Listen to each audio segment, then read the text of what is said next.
Hello everyone, good morning to all of you. तो आज के सेशन में हम बात करने वाले हैं क्लबिंग ऑफ इनकम से रिलेटेड। तो जब भी टैक्स पे करने की बात आती है तो इंडियंस ट्राई करते हैं कि उनका जो इनकम टैक्स है वो रिड्यूस हो जाए। कैसे रिड्यूस हो जाए? वो अपनी इनकम को किसी और की इनकम शो करने की कोशिश करते हैं। जैसे एक एग्जांपल लेते हैं कि लेट्स सपोज एक मिस्टर एक्स है, उनकी टोटल इनकम 3 लाख रुपीज है। ठीक है। और इंडिया में होता क्या है, इंडिया में चलता है प्रोग्रेसिव टैक्स सिस्टम।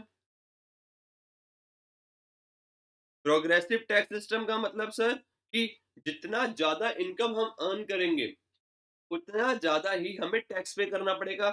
एक एग्जांपल ले लेते हैं कि अगर आप 0 से 1 लाख रुपीज तक कमा रहे हो तो आपका टैक्स रेट क्या होगा? नील। ऐसे ही 1 लाख से अगर आप 3 लाख रुपीज तक कमा रहे हो, 3 लाख रुपीज तक कमा रहे हो तो आपका 5% टैक्स लगेगा। अगर आप 3 लाख से लेके 5 लाख तक कमा रहे हो तो आपका 10% टैक्स रेट लगेगा। ये मैंने एक एग्जांपल लिया है। ऐसे ही इंडिया में क्या होते हैं, स्लैब रेट्स होते हैं जो हर एक साल गवर्नमेंट उसे वो करती है, रेट को रिन्यू करती है। तो अब क्या होगा, अगर इनकम 3 लाख है या लेट सपोज 4 लाख रुपीज है तो ये इस टैक्स स्लैब रेट में आ जाएंगे, है ना? तो इनको 10% के बेसिस पे अपना टैक्स पे करना पड़ेगा। अब इसको बचाने के लिए एक्स क्या करता है? एक्स करता है कि अपनी कुछ इनकम को अपनी वाइफ के नाम पे शो कर देगा कि लेट्स सपोज मैंने सिर्फ 2 लाख रुपीज कमाए और मेरी वाइफ ने 2 लाख रुपीज कमाए। इससे हुआ क्या, इन दोनों की इनकम नील हो गई देखें तो एक तरह से, या फिर स्लैब रेट कम हो गया, टैक्स रेट इन्हें कम पे करना पड़ा, है ना? तो अब इससे बचने के लिए गवर्नमेंट ने क्या प्रोविजन लाया? गवर्नमेंट ने प्रोविजन लाया क्लबिंग ऑफ इनकम का। क्लबिंग ऑफ इनकम में गवर्नमेंट क्या करती है? गवर्नमेंट करती है कि दूसरे की इनकम को, जहां गवर्नमेंट को डाउट होता है कि सामने वाले की इनकम एक्चुअली में उसकी नहीं है, आपकी है, उस केसेस में उसकी इनकम वो आपकी इनकम में ऐड कर देती। कि चाहे आप शो करो कि 2 लाख रुपीज मैं कमा रहा हूं और 2 लाख रुपीज मेरी वाइफ कमा रही है, अगर गवर्नमेंट को लगता है कि जो 2 लाख रुपीज आपकी वाइफ कमा रही हैं वो एक्चुअल में उसकी इनकम है ही नहीं बल्कि आप ही की इनकम है, तो वो एंड में करेगा क्या? आप ही की इनकम में 2 लाख रुपीज जोड़ देगा और इस 4 लाख रुपीज पे टैक्स निकालेगा। ठीक है। तो मतलब वो दोनों की इनकम को अलग अलग नहीं करेगा, एक की इनकम में क्लब कर देगा, एक की इनकम में क्लब कर देगा, ताकि आप ऐसे लूप होल्स फाइंड ना करो या फिर अपने टैक्स रेट को कम ना कर पाओ। ठीक है। अब किस किस केसेस में हमारी इनकम क्लब होती है और कब कब हमारी इनकम क्लब नहीं होगी और किस किस की इनकम क्लब होगी, वो सारी चीजें हम आज के सेशन में डिस्कस करेंगे। पहली बात समझ आ गई क्लबिंग ऑफ इनकम होता क्यों है, सेशन प्रोविजन ही क्यों लाए गए। देखो एक एग्जांपल और ले लेते हैं। अब लेट सपोज मिस्टर एक्स है, उसके पास एक हाउस है और उसने वो लेट आउट किया हुआ है और उससे उनको 20,000 रुपीज पर मंथ रेंट आ रहा है। अब वो इजिली शो कर देंगे कि भाई इस पैसे को मेरी वाइफ के बैंक अकाउंट में डिपॉजिट करा दो, जो भी वो होगा टेनेंट होगा उसे बोलेंगे। अब इससे वो क्या शो करेंगे कि भाई मेरी वाइफ इनकम अर्न कर रही है, लेकिन एक्चुअली पैसा आ किसके लिए रहा है? मिस्टर एक्स के लिए। तो उस एक गवर्नमेंट, इस केस में गवर्नमेंट कहेगी कि ये 20,000 रुपीज हम मिसिस एक्स की इनकम नहीं मानेंगे, हम मानेंगे कि ये मिस्टर एक्स की ही इनकम है। ठीक है। अब एक एक करके हम प्रोविजंस डिस्कस करेंगे सारे। चलें? चलो। सबसे पहला प्रोविजन क्या है? Transfer of income without transfer of assets. Transfer of income without transfer of assets. अभी मैंने एक बहुत ही अच्छा एग्जांपल लिया। जैसे अभी मैंने बात करी कि एक मिस्टर एक्स है, मिस्टर एक्स के पास एक घर है जिसे उन्होंने लेट आउट किया हुआ है, एक घर है उन्होंने लेट आउट किया हुआ है और इस लेट आउट से इनकम आ रही है उनको let suppose 20,000 rupees per month. अब उन्होंने टेनेंट को बोला कि भाई ये जो 20,000 रुपीज है ना, आप मेरे बैंक अकाउंट में डिपॉजिट कराने की बजाय क्या करो, मेरे ब्रदर के बैंक अकाउंट में डिपॉजिट करा दो। लेट सपोज उसका नाम है वाई। ठीक है। घर किसका है? घर किसके नाम पे है? मिस्टर एक्स के नाम पे है घर, घर किसके नाम पे है? मिस्टर एक्स के नाम पे है। लेकिन जो उससे इनकम आ रही है 20,000, वो किसे रिसीव हो रही है? मिस्टर वाई को रिसीव हो रही है।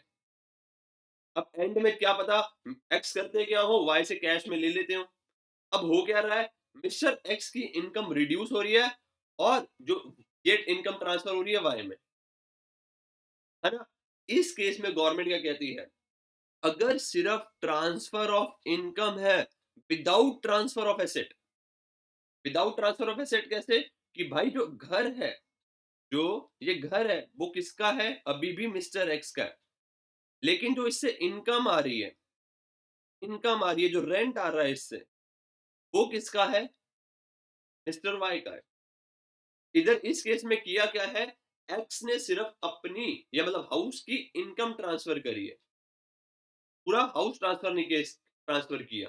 देखो अगर एक्स वाई का भला चाहता होता तो क्या करता? पूरा का पूरा हाउस उसे गिफ्ट कर देता, पूरा का पूरा हाउस उसे ट्रांसफर कर देता। लेकिन इस केस में वो सिर्फ इनकम ट्रांसफर कर रहा है। इस केस में गवर्नमेंट कहती है कि जो ये 20,000 रुपीज अर्न हुए, जो ये 20,000 रुपीज अर्न हुए, ये इनकम हम मिस्टर एक्स की इनकम में क्लब करेंगे, ना कि मिस्टर वाई।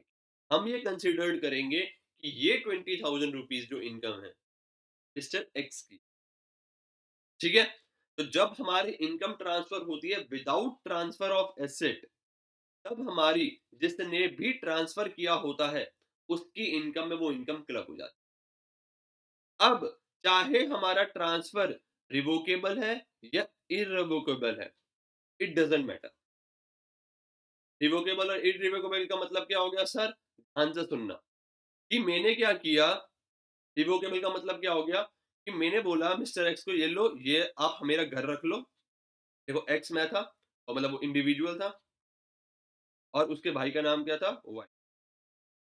अब मिस्टर एक्स ने किया क्या कि जो 20,000 की इनकम है वो तो ट्रांसफर कर दी वाई को, और साथ में लेट सपोज टैक्स को बचाने के लिए उन्होंने घर भी ट्रांसफर कर दिया।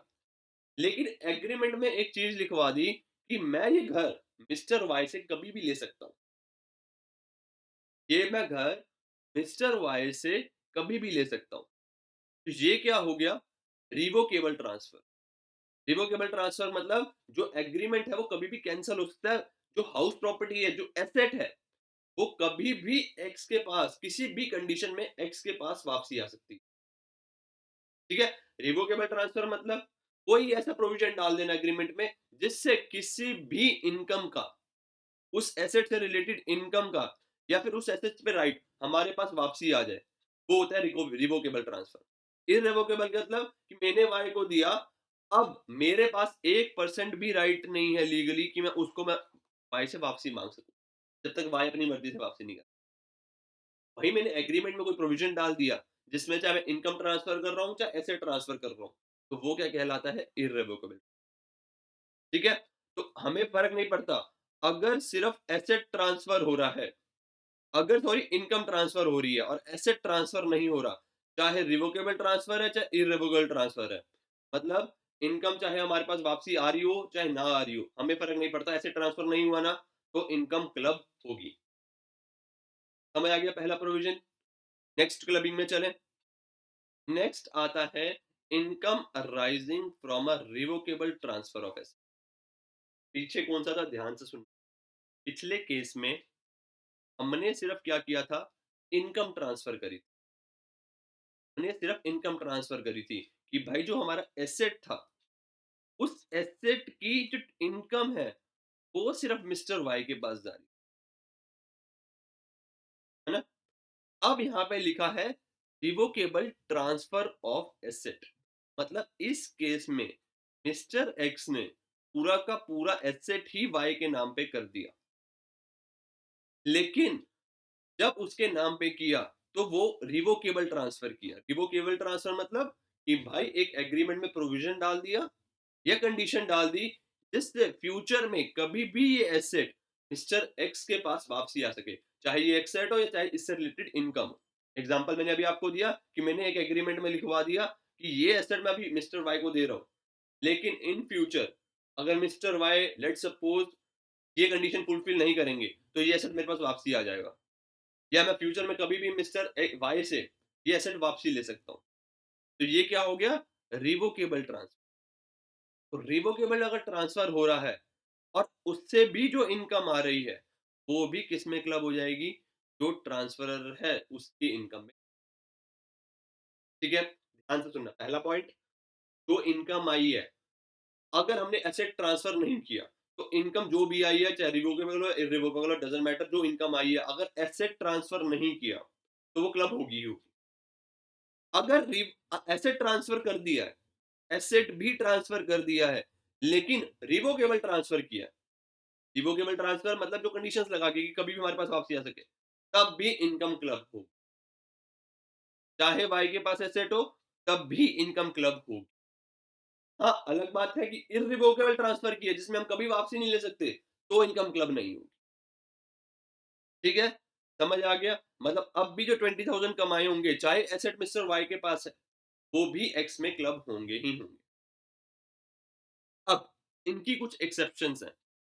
एक्सेप्शंस क्या है? ध्यान से सुनना। पहली एक्सेप्शन क्या है कि अगर हम कोई ट्रस्ट के थ्रू या फिर जो ट्रांसफर कर रहे हैं मिस्टर वाई को एसेट, वो नॉट रिवोकेबल है during the life time of mister Y.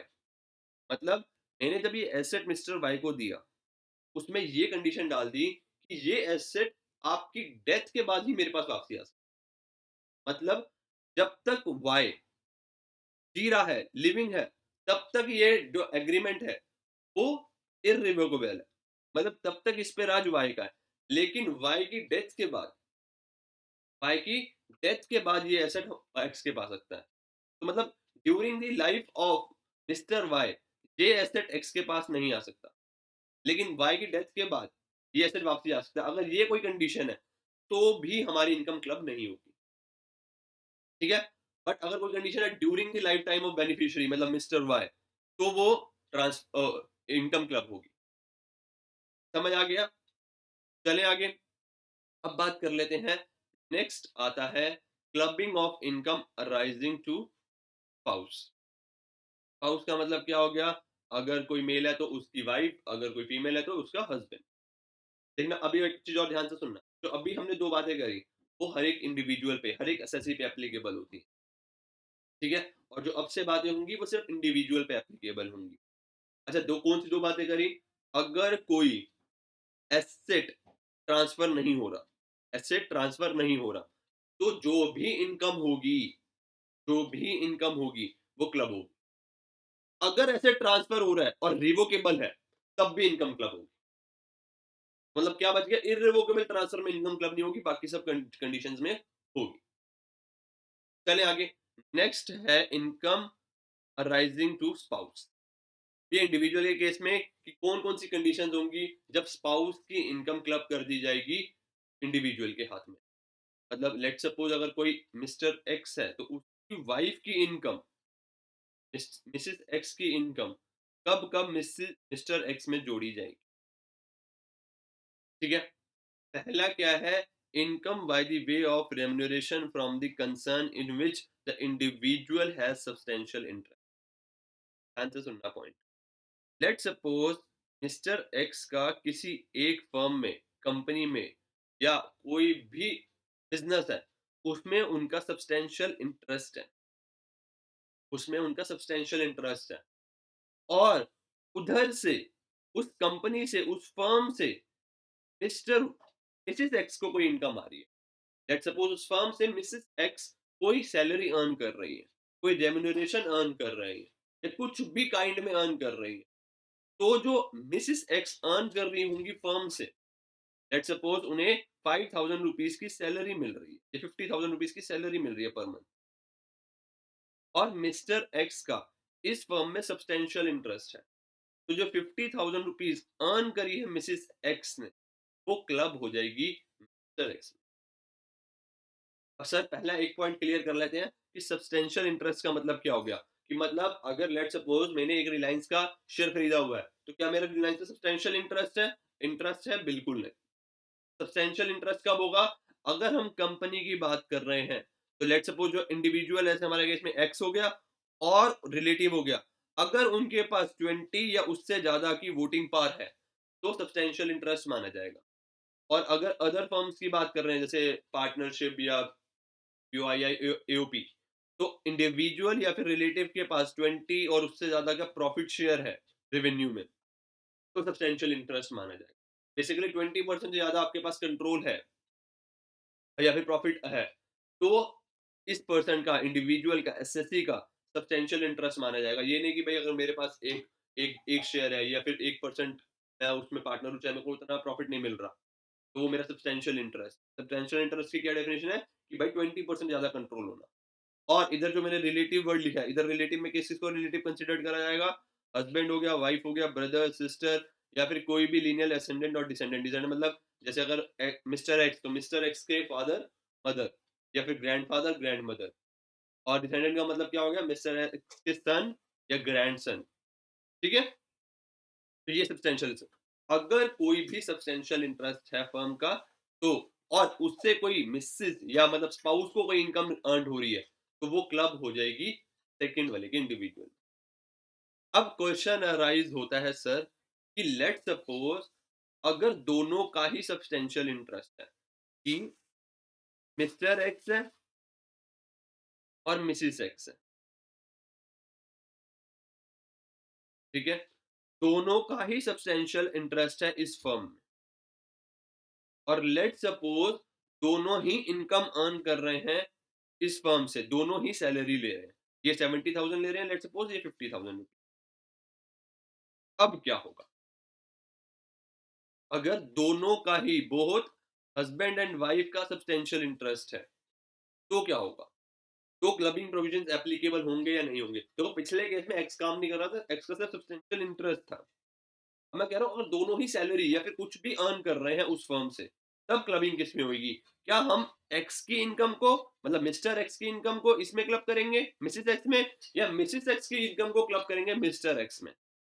तो इस केस में बोला हुआ है कि भाई जिसकी भी हायर इनकम होगी, जिसकी भी हायर इनकम होगी, जैसे हमारे केस में मिस्टर एक्स की, तो मिस्टर एक्स में मिसिस एक्स की इनकम को ऐड किया जाएगा। मतलब मिस्टर एक्स की इनकम निकलेगी 70,000 प्लस 50,000, 1,20,000। ठीक है, मतलब जिसकी भी हायर इनकम होगी, जिसकी भी हायर इनकम होगी, उसकी इनकम में क्लब करी जाएगी सामने वाले स्पाउस की। अब कई बच्चे क्वेश्चन अराइज करेंगे कि सर मिसिस एक्स बहुत ही कॉम्पिटेंट है कि उनको वो सैलरी मिलनी चाहिए।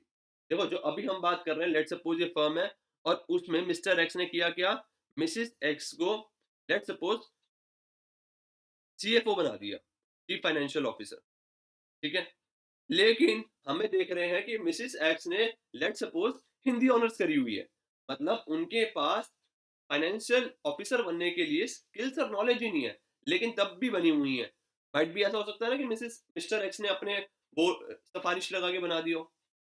तो अगर पाया जाता है कि मिसिस एक्स के पास उतनी स्किल्स और नॉलेज है कि उन्हें वो सैलरी मिले, तो उस केस में क्लब नहीं होगी। मतलब ये एक्सेप्शन है कि जब भी स्पाउस के पास टेक्निकल और प्रोफेशनल नॉलेज होगी उस जॉब के लिए। भाई हो सकता है ना कि भाई मिसेस एक्स सच्ची में वहां पे उस ऑर्गेनाइजेशन में काम करती हो और अपनी स्किल्स अप्लाई करती हो, जैसे मैंने अभी बताया कि अगर वो सीएफओ है तो वो उन्होंने एमबीए कर रखी हो फाइनेंस में, या वो सीए हो, तो उस केस में 50,000 जो अर्न कर रही होंगी वो क्लब नहीं होगी। वरना अगर उनके पास नॉलेज और स्किल्स नहीं है और वो उस पोस्ट में है, तो वो इनकम क्लब की जाएगी। ठीक है, समझ आ गया? चलें आगे। नेक्स्ट बात होती है income arising to spouse from an asset transferred without advocate consideration. भी हमने स्पाउस की इनकम बात करी जो उसे बिजनेस अर्न हो रही थी। अब बात कर रहे हैं कि मिस्टर एक्स ने कोई एसेट ट्रांसफर कर दिया मिसिस वाई के नाम पे। अच्छा, मैं जब मैं एसेट बोल रहा हूं ना, तो उधर एसेट का मतलब हर एक एसेट है, ठीक है, और कैश भी है कि भाई अगर वो कैश भी गिफ्ट कैश भी दे रहे हैं तो, ठीक है। बट अगर यहाँ पे बात करें तो यहाँ पे हाउस प्रॉपर्टी, इस प्रोविजन में याद रखना, हाउस प्रॉपर्टी में है, हाउस प्रॉपर्टी नहीं है एसेट। हाउस प्रॉपर्टी को छोड़ के जो अदर एसेट की, लेट सपोज कोई मशीनरी दे दी, कैश दे दिया, तो वो सारे एसेट है, ठीक है। अब मिस्टर एक्स ने कोई मिसिस एक्स को एसेट ट्रांसफर किया, ये भी स्पाउस की बात चल रहे हैं, और ये दूसरी साइड से भी होगा अगर मिसिस एक्स ने ट्रांसफर कर दिया मिस्टर एक्स को, तब भी सेम बात है। ठीक है, तो मिस्टर एक्स ने मिसिस एक्स को कोई एसेट ट्रांसफर किया विदाउट एडवोकेट कंसिडरेशन, मतलब फ्री में एसेट दे दिया, या फिर जितनी एक्चुअल वैल्यू थी उतनी एक्चुअल वैल्यू नहीं दी।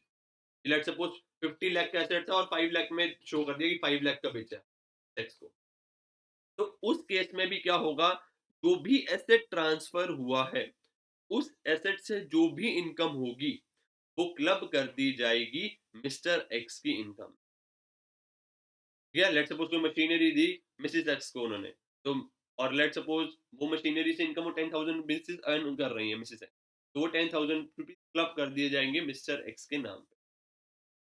और अगर सिर्फ पार्ट ऑफ कंसिडरेशन दिया है, अगर सिर्फ पार्ट ऑफ कंसिडरेशन दिया है तो पार्ट ही क्लब होगा। एक एग्जांपल ले लेते हैं, ध्यान से सुनना कि लेट सपोज ये मिस्टर एक्स थे, अपने प्यारे मिस्टर एक्स, इन्होंने किया क्या, अपनी वाइफ को मिसिस एक्स को खुशी में टैक्स बचाने के लिए let suppose 5 lakh rupees gift करें।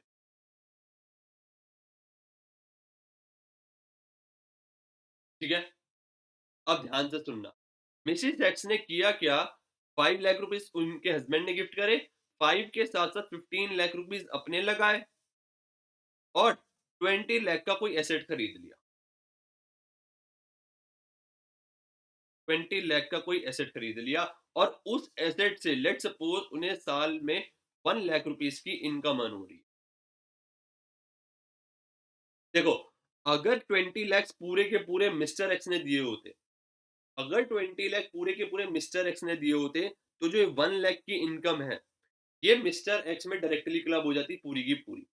बट इस केस में क्या हो रहा है, सिर्फ पार्ट ऑफ कंसीडरेशन दी है मिस्टर एक्स ने, तो part of income he club करी जाएगी। देखो, इस 1 लाख की इनकम में कितना हिस्सा होना चाहिए मिस्टर एक्स का, उन्होंने 5 लाख रुपीज दिए 20 में से, मतलब 1/4, मतलब ये हो गया हमारा 25,000। तो इस केस में होगा क्या, जो 25,000 रुपीज हैं वो लोग क्लब कर दिए, सॉरी वो क्लब कर दिए जाएंगे मिस्टर एक्स की इनकम में, ना कि पूरे के पूरे 1 लाख रुपीज। मतलब जितना कंसिडर इन कंसिडरेशन पे किया है अपने स्पाउस को, उससे उससे रिलेटेड ही इनकम ट्रांसफर होगी एसएससी के हाथ में। समझ आ गया, चले आगे। ये देखो, एक बार सेंटेंस भी पढ़ लेते हैं। If there is inadequate consideration, clubbing provision shall be applicable only with regard to the income relating to the part of the consideration। ठीक है, सिर्फ उतने पार्ट की इनकम ही ट्रांसफर होगी। अच्छा, एक चीज और, अगर कोई ऐसे ट्रांसफर हो रहा है in agreement of live apart, अलग अलग रहने के रिलेटेड में कोई वो ट्रांसफर हो रहा है, तो उसमें कोई क्लबिंग प्रोविजन एप्लीकेबल नहीं होगा। चले आगे। अब बात आती है income from acquisition of asset transfer. अभी हमने एक एग्जांपल लिया था, उसी एग्जांपल के साथ कंटिन्यू करते हैं। क्या हुआ था, मिस्टर एक्स ने लेट सपोज पूरी पूरी ले लेते हैं, 20 लाख रुपीज ट्रांसफर करे किसको, मिसेस एक्स को। ठीक है, अब मिसेस एक्स ने उस 20 लाख रुपीज से किया क्या, एसेट खरीदा, और उस 20 लाख रुपीज से 1 लाख रुपीज की इनकम अर्न कर रहे, है ना। अब ये जो 1 लाख की इनकम है वो तो क्लब हो जाएगी मिस्टर एक्स के इनकम में। अब एक्रीशन ऑफ एसेट ट्रांसफर किया, income from accretion of asset transfer किया, ध्यान से सुनना। लेट सपोज मिसिस एक्स ने ये 1 लाख रुपीज की एफडी करा दी बैंक में, और उन्हें इस 1 लाख रुपीज में लेट सपोज इंटरेस्ट मिल रहा है 5,000 रुपीज। ठीक है, अब क्वेश्चन अराइज होता है, क्या जो ये 5,000 रुपीज का इंटरेस्ट मिल रहा है, क्या ये इनकम भी मिस्टर एक्स में क्लब होगी या नहीं होगी। तो जो ये जो एक्रीशन, ये जो इनकम अर्न हुई है इसे ही कहते हैं एक्रीशन, मतलब income from accretion of transfer asset. तो ये जो 5,000 है वो मिस्टर एक्स की इनकम में बिल्कुल भी क्लब नहीं हो। ठीक है, इस बात का ध्यान रख लेना। समझ आ गया, जो डायरेक्ट इनकम है वो क्लब होगी, जो income from acquisition of transferred asset है वो क्लब नहीं होगी। चले आगे। अब एक प्रोविजन आता है कि अगर जो मिस्टर एक्स ने इनकम दी है और मिसिस एक्स ने वो इनकम ट्रांसफर करी है किसी बिजनेस में, मतलब उससे बिजनेस ओपन की, सेम कंटिन्यू करते हैं। मिस्टर एक्स, उन्होंने 20 लाख रुपीज दिए मिसिस एक्स को, ठीक है। मिसिस एक्स ने इस बार इस 20 लाख रुपीज का एक बिजनेस खोल, ठीक है, और इस बिजनेस से वो इनकम अर्न कर रही है, मतलब एज ए कैपिटल भी कंट्रीब्यूट कर दिया उन्होंने 20 लाख, और इससे वो इनकम अर्न कर रही है। तो इस बिजनेस से जो इनकम आएगी वो भी ट्रांसफर होगी मिस्टर एक्स के हाथ में, ठीक है। अब इसको एक पॉइंट और समझना इधर कि लेट सपोज मिसिस एक्स ने अपना भी पैसा डाला हुआ है, एक अलग एग्जांपल लेके समझते हैं, ध्यान से सुनना। लेट सपोज मिसिस एक्स का पहले से ही एक बिजनेस चल रहा था, एक बिजनेस चल रहा था। बिजनेस में मिसिस एक्स ने लेट सपोज 2018 में 5 लाख रुपीस इन्वेस्ट करे, 5 लाख रुपीस इन्वेस्ट। अब इस 5 लाख रुपीस में बिजनेस में हो गया लॉस, और लेट सपोज 3 लाख रुपीस का लॉस हो गया, बिजनेस का लॉस हुआ 3 लाख रुपीस, ठीक है। मतलब अब कितनी कैपिटल बची होगी मिसिस एक्स के पास, अगर मैं बात करूं 2019 में, 2018 में लॉस हुआ तो 2 लाख रुपीस की। अब 2 लाख रुपीस में बिजनेस नहीं चल रहा था, तो मिस्टर एक्स ने क्या करा, let suppose 5 lakh rupees Mrs x को गिफ्ट कर दिए कि आप अब बिजनेस में लगा दो, और मिसिस एक्स ने वो बिजनेस में पैसे लगा दिए। अब 2019 के स्टार्टिंग में बिजनेस में कितना कैपिटल है, देखो 2 लाख रुपीस कैपिटल बचा हुआ है मिसिस एक्स का, मिसिस एक्स का कितना कैपिटल बचा हुआ है 2 लाख रुपीस, क्योंकि जो लॉस होता है हम कैपिटल में से माइनस कर देते हैं। अगर नॉर्मल बिजनेस की बात करें, अगर कंपनी के पॉइंट ऑफ व्यू से ना सोचें, तो अगर याद हो 11th में हम अकाउंटिंग इक्वेशन पढ़ते थे तो लॉस और प्रॉफिट क्या होता था, कैपिटल में प्लस और माइनस कर देते थे। तो मिसिस एक्स की हो गई 2 लाख रुपीस, और मिस्टर एक्स की हो गई 5 लाख रुपीस। और लेट सपोज बिजनेस ने अर्न किया 2019 में 1 लाख रुपीस का प्रॉफिट, ठीक है। अब क्वेश्चन अराइज होता है कि इस 1 लाख रुपीस में से कितनी इनकम क्लब होगी मिस्टर एक्स के नाम पे। तो इधर जो प्रोविजन दे रखा है वो दे रखा है इस पर्पस के लिए, जो भी रेलेवेंट प्रीवियस ईयर होगा उसके फर्स्ट ईयर डेट पे, मतलब साल के स्टार्टिंग डेट पे जो भी कैपिटल होगी उसके अकॉर्डिंग हमारा क्लबिंग निकाली जाएगी। जैसे अगर मैं 1 लाख की बात कर रहा हूं, तो साल के स्टार्टिंग में टोटल कैपिटल कितनी थी, टोटल कैपिटल थी 5 + 2 7 लाख रुपीस, और उसमें से एक्स की कंट्रीब्यूशन, मिस्टर एक्स की कंट्रीब्यूशन कितनी थी 5 लाख रुपीस। तो जो भी आंसर आएगा उतनी इनकम क्लब कर दी जाएगी मिस्टर एक्स के नाम, ठीक है। क्योंकि स्टार्टिंग में देखेंगे कि किसकी कैपिटल कितनी है, ईयर के स्टार्टिंग में देखा जाए, ठीक है। चले आगे, नेक्स्ट पे चलते हैं। नेक्स्ट प्रोविजन आता है income arising to spouse from asset transferring without adequate consideration. अच्छा, इसमें वही कंटिन्यू है, आगे बात करी गई है कि अगर इनडायरेक्ट ट्रांसफर है तब भी क्लोबिंग एप्लीकेबल होगी। ध्यान से सुनना हुआ क्या, मिस्टर एक्स ने मिस्टर एक्स ने 20 लाख रुपीस अपनी वाइफ को देने की बजाय क्या करा, अपने सन को गिफ्ट कर दिए, ठीक है, सन को गिफ्ट कर दिए, और सन ने वो 20 लाख रुपीस अपनी मदर को गिफ्ट कर दिए। मतलब एसेट पहले सन को ट्रांसफर हुआ, सन से वाइफ को ट्रांसफर हुआ, मतलब उसके लिए मदर को ट्रांसफर हुआ। तो इनडायरेक्टली ये इनडायरेक्ट ट्रांसफर भी हो गया। तो इनडायरेक्ट ट्रांसफर भी हो रहा है अगर किसी भी केस में, तो इनडायरेक्ट ट्रांसफर के केस में भी हमारा ये प्रोविजन एप्लीकेबल होगा। जो भी इनकम होगी उस एसेट से वो क्लब करी जाएगी मिस्टर एक्स की इनकम, ठीक है। और अब बात कर लेते हैं, मैंने अभी कहा था जो ये वाला प्रोविजन है वो सिर्फ हाउस प्रॉपर्टी पे एप्लीकेबल नहीं है। क्यों, अगर हाउस प्रॉपर्टी अगर कोई ट्रांसफर हो रही है विदाउट एडवोकेट कंसिडरेशन, तो वो माना जाएगा, ये मिस्टर एक्स को ही डीम्ड ऑनर माना जाएगा, मिस्टर एक्स को ही डीम्ड ऑनर माना जाएगा। और जो भी हाउस प्रॉपर्टी के हमने रूल्स पढ़े थे हाउस प्रॉपर्टी के अंदर, वो सारे एप्लीकेबल होंगे मिस्टर एक्स पे, ठीक है। चले आगे। अब नेक्स्ट बात आती है, अगर कोई इनकम ट्रांसफर हो रही है या एसेट ट्रांसफर हो रहा है for the benefit of spouse, उस केस में भी इनकम क्लब्ड होगी। एक एग्जांपल ले लेते हैं, सेम मिस्टर एक्स, अपना एक्स ने इस बार क्या किया टैक्स बचाने के लिए, इस बार किया उसने किसी अदर ही पर्सन को लेट्स सपोज बी को एसेट ट्रांसफर कर दिया, और ट्रांसफर करते वक्त कहा कि तुम 10,000 रुपीज हर महीने मेरी वाइफ को दे देना, 10,000 रुपीज हर महीने मेरी वाइफ को दे देना। तो इससे हो क्या रहा है, जो भी एसेट ट्रांसफर हुआ है, जो भी एसेट ट्रांसफर हुआ है, उस एसेट का बेनिफिट इनडायरेक्टली या डायरेक्टली कहीं ना कहीं मिसिस एक्स को मिल रहा है। तो अगर कहीं भी गवर्नमेंट को पता चलता है कि आप डायरेक्टली और इनडायरेक्टली जो बेनिफिट है ट्रांसफर हो रहा है आपकी स्पाउस को, उस केस में भी जो भी इनकम होगी उस एसेट की, उसको इंक्लूड किया जाएगा मिस्टर एक्स की इनकम में, क्लब किया जाएगा मिस्टर एक्स की इनकम में। ठीक है, चले आगे। नेक्स्ट पॉइंट आता है अपना, अब आता है सन्स वाइफ। सन्स वाइफ मतलब मिस्टर एक्स ने जो इनकम या एसेट ट्रांसफर करे, इस बार अपनी वाइफ की नहीं बल्कि जो अपना सन है उसकी वाइफ को। तो अब मैं एक बात बता दूं, तो इस केस में अगर कोई ऐसे ट्रांसफर हुआ है सन की वाइफ को, तो वो भी क्लब हो जाएगा मिस्टर एक्स के हैंड में। और जो भी अभी प्रोविजंस हमने पढ़े वाइफ से रिलेटेड, स्पाउस से रिलेटेड, वो सारे के सारे एप्लीकेबल होंगे सेम इसी केस में, सन्स वाइफ केस में भी। जो हमने बिजनेस से रिलेटेड पढ़ा, जो सारे प्रोविजंस पढ़े स्पाउस के केस में, अगर मदर इन लॉ या फादर इन लॉ कोई भी इनकम ऐसे ट्रांसफर करते हैं या इनकम ट्रांसफर करते हैं, जो भी हमने भी सारे प्रोविजंस पढ़े स्पाउस से रिलेटेड, वो सारे के सारे यहाँ एप्लीकेबल होंगे।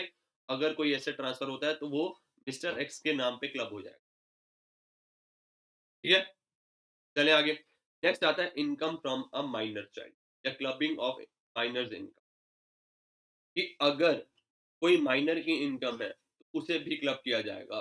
कि वही हम बात कर लेते हैं अपना वही सेम बंदा मिस्टर एक्स के सन की जो भी इनकम होगी, अच्छा माइनर सन की याद रखना, मेजर सन की कोई इनकम नहीं, माइनर सन की अगर कोई भी इनकम होगी तो वो क्लब करी जाएगी मिस्टर एक्स के नाम पे, मतलब पेरेंट्स के हाथ पे। ठीक है, अब कई बंदे क्वेश्चन पूछेंगे मिसिस एक्स के नाम पे क्यों नहीं, है ना? तो ध्यान से सुनना, मिसेस एक्स के नाम पे भी हो सकती है। तो इसके लिए रूल क्या है? इसके लिए रूल ये है कि माइनर की इनकम उस पेरेंट के हैंड में क्लब करी जाएगी जिसकी इनकम माइनर को हटा के ज़्यादा होगी। एग्ज़ाम्पल के तौर पे हम माइनर की इनकम शो कर रहे हैं 50,000 रुपीज़, पापा की इनकम है लेट्स सपोज़ 70,000 रुपीज़ और मम्मी की इनकम है 80,000 रुपीज़। तो इस केस में होगा क्या? तो इस केस में जो 50,000 रुपीज़ है वो क्लब करे जाएँगे मम्मी की इनकम में, कि मम्मी की इनकम हायर है माइनर की इनकम को हटा के। मम्मी की इनकम 80,000, तो अब मम्मी की टोटल इनकम कितनी हो जाएगी? 80 प्लस 50 हमारा 130,000, 1,30,000। वहीं अगर फादर की इनकम ज्यादा होती, लेट्स सपोज 1 लाख रुपीज होती, तो इस केस में फादर के साथ क्लब हो जाए, मतलब जिसकी भी हायर इनकम होगी उसके साथ इनकम क्लब कर दी जाएगी। अब इसकी कुछ एक्सेप्शंस है कि अगर जो ये माइनर है, ये जो माइनर है अपने किसी मैनुअल वर्क या फिर किसी स्किल या टैलेंट या नॉलेज की वजह से ये पैसे कमा रहा है या इनकम हुई है, तो उस केस में क्लबिंग बिल्कुल नहीं होगी। एग्जाम्पल ले लेते हैं, भाई इतने सारे रियलिटी शोज देखते हो तुम टीवी पे, कभी इंडियन आइडल देखते हो, कभी इंडिया गॉट टैलेंट देखते हो, या डांस इंडिया डांस देखते हो, उसमें बच्चे डांस कर रहे होते हैं, अगर उसमें कोई प्राइज जीतता है तो वो इनकम क्लब नहीं होगी। या हम तारक मेहता का उल्टा चश्मा देखते हैं, उसमें भी पहले वो बच्चे होते थे, तो बच्चे जो इनकम अर्न कर रहे हैं वो उसके पेरेंट्स में क्लब नहीं होगी, क्योंकि वो उनकी खुद के स्किल्स और टैलेंट की वजह से अर्न कर रहे हैं। तो इस पे गवर्नमेंट कहती है कि हाँ दिख रहा है कि माइनर पे इनकम ट्रांसफर नहीं करी गई टैक्स बचाने के लिए, वो खुद अर्न कर रहा है। ठीक है, समझ आ गया? अब नेक्स्ट पॉइंट क्या आता है, अगर ये 50,000 रुपीज जो माइनर की इनकम है, इसको कहीं पे इन्वेस्ट किया गया और उससे जो इनकम आ रही है, लेट्स सपोज इस पे 50,000 को कहीं इन्वेस्ट करा करा शेयर्स ले लिए, अब इससे लेट्स सपोज 1,000 रुपीज अर्न कर, तो ये 1,000 रुपीज क्लब होंगे जो भी जिसकी भी हायर इनकम होगी ठीक है, समझ आ गया? और अगर हमारा जो माइनर चाइल्ड है डिसेबल्ड है, और जो डिसेबिलिटी है वो मेंशन है कि सेक्शन 80 80 यू में, तो उस केस में हमारी क्लबिंग नहीं होगी। कब कब क्लबिंग नहीं होगी, पहली क्लबिंग कब नहीं होगी, अगर कोई खुद स्किल्स और नॉलेज एप्लीकेबल हो रही है माइनर की। बट याद रखना उससे रिलेटेड अगर कोई उसकी इनकम को और इन्वेस्ट किया गया और उससे जो इनकम आ रही है वो क्लब होगी। वहीं अगर डिसेबिलिटी है इंडिविजुअली तब भी क्लबिंग नहीं होगी। ठीक है, चले आगे। अब नेक्स्ट पॉइंट आता है, ये हमने डिस्कस कर लिया कि जिसकी भी ग्रेटर इनकम होगी उसमें क्लब करी जाएगी। और ध्यान से सुनना, अगर एक साल लेट सपोज हमने हुआ अभी यही था 1 लाख रुपीज फादर की इनकम थी और 70,000 मदर की इनकम। हमने क्या करा था, जिसकी भी हायर होगी उसमें क्लब कर दी। अब जब मिस्टर एक्स में क्लब हो गई है तो सब्सिक्वेंट ईयर में भी मिस्टर एक्स में ही क्लब होगी। और अगर हम चाहते हैं कि मिसिस एक्स में क्लब हो तो हमें असेसिंग ऑफिसर को बताना पड़ेगा, सारी अपनी कंडीशंस रखनी पड़ेंगी और उनको बताना पड़ेगा, पूरी डिटेल देनी पड़ेगी कि भाई क्यों मिस्टर एक्स में नहीं मिसिस एक्स में क्लब होनी चाहिए इनकम। फ्यूचर में अगर हम चाहें कि भाई मिसेस एक्स में क्लब हो तो हमें शो करना पड़ेगा क्यों मिसेस, प्रूव करना पड़ेगा क्यों मिसेस एक्स में क्लब हो मिस्टर एक्स की बजाय। और अगर असेसिंग ऑफिसर को लगेगा हाँ ठीक है उनका पॉइंट सही है तो वो मिसेस एक्स में क्लब होनी शुरू हो जाए, ये तो मिस्टर एक्स में ही होती रहेगी। ठीक है, अगर कोई भी मतलब ये लेट सपोज पेरेंट्स की वो हो गया, डाइवोर्स हो गया, मतलब एक साथ नहीं रह रहे, सब नहीं कर रहे, तो उस केस में जिसके पास भी चाइल्ड होगा उसके साथ इनकम क्लब होगी। डाइवोर्स हो गया, लेट सपोज जो राइट्स हैं माइनर सन के वो मिस्टर एक्स को मिल गए हैं, तो जो इनकम मिस्टर एक्स की होगी वो क्लब होगी मिस्टर एक्स में, फिर वो देखने वाला पॉइंट ही नहीं होगा कि किसकी हायर है। ठीक है, अगर पेरेंट्स दोनों ही अलाइव नहीं है तो उस केस में भी कोई भी क्लबिंग नहीं होगी। ठीक है, अब एक चीज और है, एग्जम्पशन मिल जाती है अगर कोई भी हम इनकम क्लब कर रहे हैं। जैसे हमने बात करी मिस्टर एक्स और मिस्टर एक्स के माइनर सन की जो 50,000 की इनकम थी, माइनर सन याद रखना 50,000 की, हमने क्लब करी मिस्टर एक्स की इनकम में। गवर्नमेंट इसमें एग्जम्पशन देती है कि आप 1500 रुपीज, मतलब जो टेकिंग केयर के चार्जेस के तौर पे 1500 रुपीज एग्जम्पशन ले सकते हो। तो 15,000 में 50,000 में से 1500 माइनस कर दो, कितना बचा 48,500। मतलब जो क्लबिंग होगी वो होगी 48,500 की। मतलब हर एक चाइल्ड के लिए, अगर दो बच्चे हैं तो 1500 एक बच्चे के लिए और 1500 दूसरे बच्चे के लिए, हर एक चाइल्ड के लिए आप 1500 की एग्जाम्पशन ले सकते हो अगर आप क्लबिंग कर रहे हो। ठीक है, और ये रूल सारे माइनर मैरिड डॉटर पे भी एप्लीकेबल होंगे। ठीक है, वहीं अगर कोई हाउस प्रॉपर्टी माइनर के नाम पे कर दी है तो फादर जी को ही डीम्ड ऑनर माना जाएगा, मतलब जो ट्रांसफर कर रहा है उसी को डीम्ड ऑनर माना जाएगा। समझ आ गया, चले आगे। नेक्स्ट आता है क्रॉस ट्रांसफर। अब क्रॉस ट्रांसफर क्या होता है, आंसर सुनो, एग्जांपल से ही समझते हैं। वही मिस्टर एक्स के भाई का नाम क्या था, mister y. Mister x, mister y की वाइफ मिसेस एक्स और इनकी वाइफ मिसेस वाई। देखो अभी कितने स्मार्ट बने, इन्होंने क्या किया, मिस्टर एक्स ने गिफ्ट करा एसेट मिसेस वाई को, मिस्टर वाई ने एसेट गिफ्ट किया मिस्टर एक्स को, मिसेस एक्स को। देखो प्रोविजन अब तक तो हमने पढ़े स्पाउस से रिलेटेड या सन वाइफ से रिलेटेड पढ़े, है ना। ये क्या है, क्रॉस ट्रांसफर। क्रॉस ट्रांसफर क्या हो रहा है कि हमने अपनी वाइफ की बेनिफिट के लिए इनडायरेक्टली तो कहीं ना कहीं उसको दे दिया। लेट सपोज इन्होंने कोई एसेट दिया इनको जिससे उनको इनकम अर्न हो रही है मिसिस एक्स को 10,000 रुपीज की हर महीने, और वही मिस्टर मिस्टर वाई ने क्या किया, मिसिस एक्स को शेयर्स दे दिए, और जैसे लेट सपोज उस शेयर से उन्हें डिविडेंड मिल रहा है 5,000 रुपीज का या 8,000 रुपीज। इस केस में भी गवर्नमेंट कहती है बेटे अपने आप को ज्यादा स्मार्ट मत समझो, जो 8,000 मिसिस वाई अर्न करेगी वो हम क्लब करेंगे मिस्टर एक्स में, और जो 10,000 मिसिस वाई अर्न करेंगी वो हम क्लब करेंगे मिस्टर वाई में। ये है क्रॉस ट्रांसफर। ठीक है, समझ आ गया, साफ दिख रहा है कि पैसे बचाने के लिए, टैक्स बचाने के लिए काम किया गया। तो जो भी मिसिस एक्स की इनकम होगी, याद रखना मिसिस वाई की नहीं, मिसिस एक्स की इनकम होगी वो क्लब करी जाएगी एक्स में, तो गवर्नमेंट को टैक्स मिल रहा है चाहे इधर से मिले चाहे उधर से मिले, और जो मिसिस वाई की इनकम है वो क्लब करी जाएगी सर वाई में। चले आगे। नेक्स्ट आता है अपना conversion of property into a property of HUF. Let's suppose अपना सेम मिस्टर एक्स, उन्होंने अपनी कोई पर्सनल प्रॉपर्टी एचयूएफ में ट्रांसफर करी, कोई एसेट ट्रांसफर मतलब एसेट ट्रांसफर करा, कुछ भी ट्रांसफर करा, फंड ट्रांसफर करे एचयूएफ में, और उससे एचयूएफ में इनकम आ रही है, let's suppose 6 lakh rupees.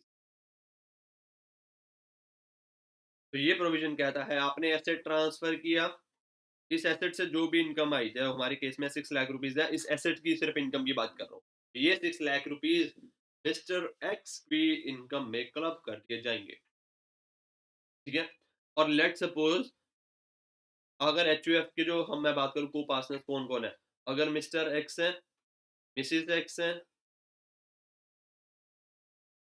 Mister x का माइनर सन है, फिर माइनर या मेजर सन है,